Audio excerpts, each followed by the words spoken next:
So without further ado, let's get started. Our first panelist is Tom Weisskopf. Thank you, Laura.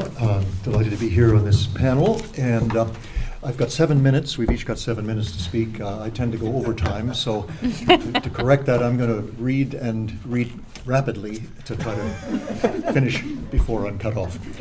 I want to talk first about the nature, very briefly, the nature of the current economic crisis. In many ways, it resembles the Great Depression of the 1930s, massive decline in economic activity, huge increase in unemployment, etc.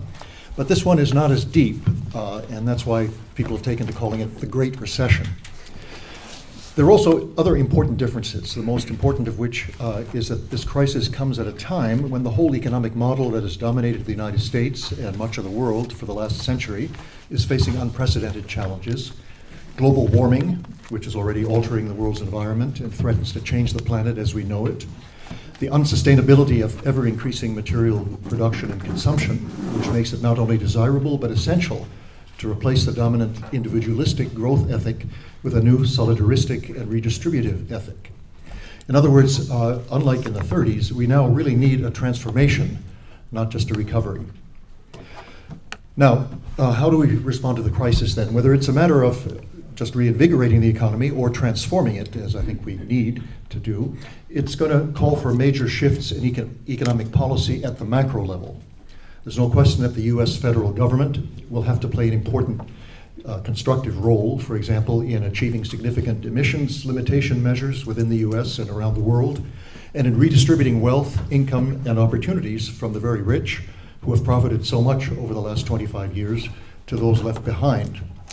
Also needed, and just as critical as these macro efforts, are new initiatives at the micro level, in cities, towns, localities, and neighborhoods, to promote the transformation to a solidaristic ethic through collaborative community action.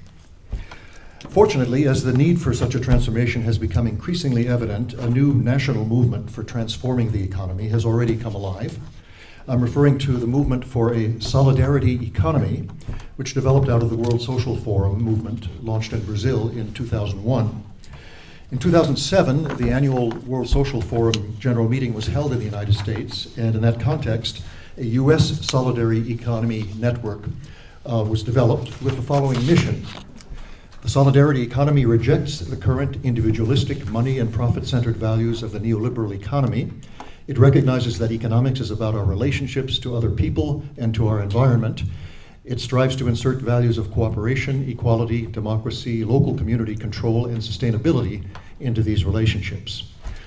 Now, since 2007, the US Solidarity Economy Network has multiplied its activities, connecting a diverse array of individuals, organizations, businesses, and projects in the shared work of building and strengthening local, regional, and national movements for a solidarity economy.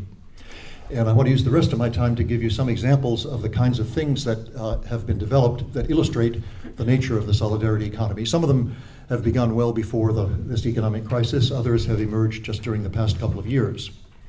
And I'll mention 5 different kinds of community-based initiatives that are very exemplary for the kind of transformation that we so desperately need. First, community land trusts. Nonprofit organizations that create permanently affordable homes by removing the speculative component of housing. For example, the Champlain Housing Trust in Vermont owns land and leases it to homeowners for a nominal amount. The homeowner pays for the home. Home prices are typically half the price of a comparable open market home. Owners can sell their home at a price capped to limit speculative gain and maintain affordability. There are now about 200 of these community land trusts across the country. Foreclosure rates, interestingly, are much lower than for comparable non-CLT homes. Secondly, community development financial institutions, nonprofit organizations that work for economic development in poor communities underserved by traditional banks. There's now a National Federation of Community Development Credit Unions. It's been around for a long time. It now includes about 200 credit unions that serve mainly low-income communities, providing subprime loans to people and businesses that wouldn't qualify for a traditional loan because of their riskiness. But unlike the subprime loans that played such a part in the the financial crisis that led to our economic crisis, these loans show a delinquency rate far below that of subprime loans in general because they are locally connected and are not packaged and securitized and go out into the globalized economy. Thirdly, community-owned corporations, businesses capitalized through stock shares sold to local residents and run by an elected board of directors. Investors generally expect that much of their return will be in the form of community benefits rather than financial gains. A small but growing number of community corporations are operating businesses around the country. In our own People's Food Co-op and Cafe Verde, of course, good local examples.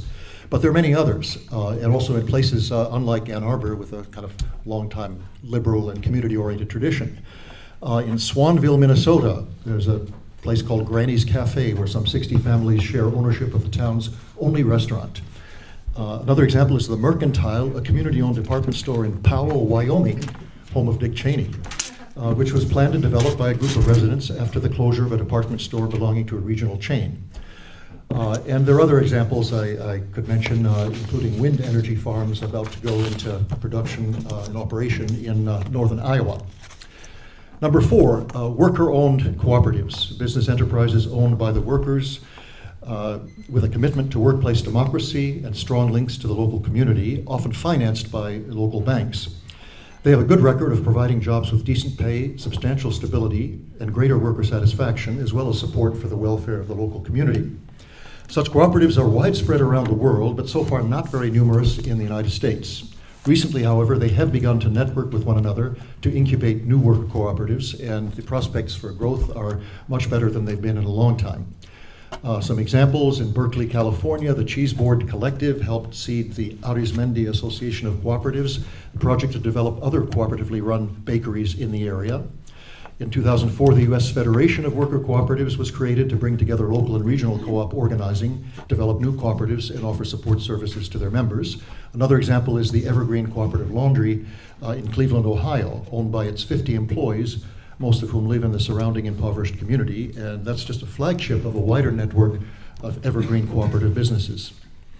And finally, and probably most familiar, the Green Jobs Movement, which includes a variety of organizations, local and national, which stimulate economic development while promoting environmental sustainability through weatherization of homes via energy-saving remodeling, through encouragement of business enterprises to adopt more efficient heating and cooling systems, and the promotion of U.S. manufacture of components of clean energy technologies.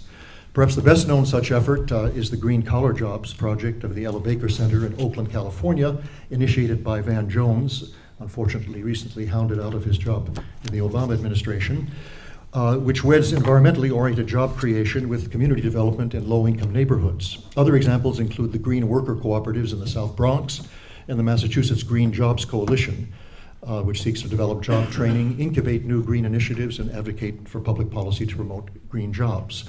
Yet another organization seeking to promote community renewal of an environmentally progressive nature is the Cambridge Energy Alliance, Cambridge, Massachusetts, which undertakes energy audits and arranges for financing of energy-saving improvements in housing and businesses, improvements that pay for themselves through the savings in energy expenses.